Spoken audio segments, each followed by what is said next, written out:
ఇదే రేపు వైఎస్ఆర్ కాంగ్రెస్ పార్టీ వచ్చిన తర్వాత రిపీట్ అయితే మీరు తట్టుకోగలుగుతారా?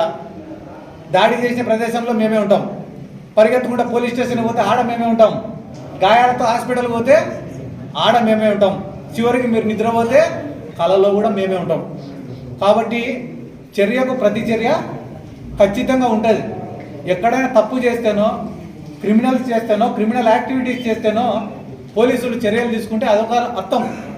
కానీ అమాయకులపైన, సామాన్యులపైన, వైసీపీ మద్దతుదారులపైన, జగన్మోహన్ రెడ్డి బొమ్మ వేసుకుంటే కూడా వాళ్ళపైన కేసు పెట్టడం, చివరికి నిన్న మొన్న ఎవడో ఊర్లో కోడింగ్ వస్తే వానిపైన కేసులు పెట్టడం, ఇంత దుర్మార్గమైనటువంటి ప్రభుత్వము ఈ దేశంలోనే ఎక్కడా లేదని చెప్పి ఈ సందర్భంగా నేను తెలియజేసుకుంటూ, వీళ్ళు ఎన్నైనా చేయొచ్చు, సెంట్రల్ గవర్నమెంట్ బీజేపీదే ఉంది, ఎందుకయ్యా రాయలసీమ లిఫ్ట్ ఇరిగేషన్ ఎందుకు ఆపినామని అడిగితే గాన దానికి చంద్రబాబు నాయుడు ఏం చెప్తాడు, పర్యావరణ అనుమతులు లేవంట. 70% ప్రాజెక్టులకు ఏ ప్రాజెక్టుకు కూడా పర్యావరణ అనుమతులు ఉండవు.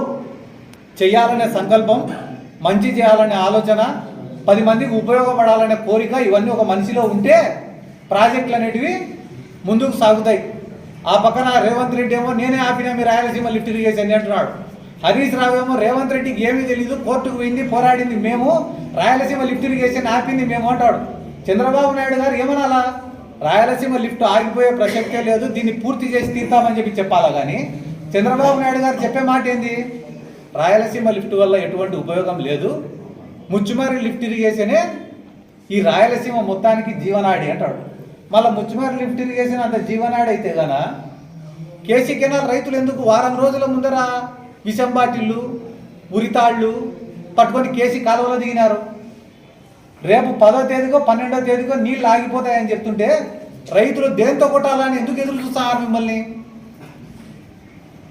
ముచ్చుమర్రి ఎత్తిపోతల పథకం యొక్క కెపాసిటీ ఎంత? 1000 క్యూసెక్కులు పారుతున్నాయంటే కానీ 4 పంపులు ఒక లిఫ్ట్ అది. దాని యొక్క కెపాసిటీ ఎంత? దాంతో రాయలసీమ మొత్తాన్ని నువ్వు సస్యశ్యామలం ఇట చేస్తావు.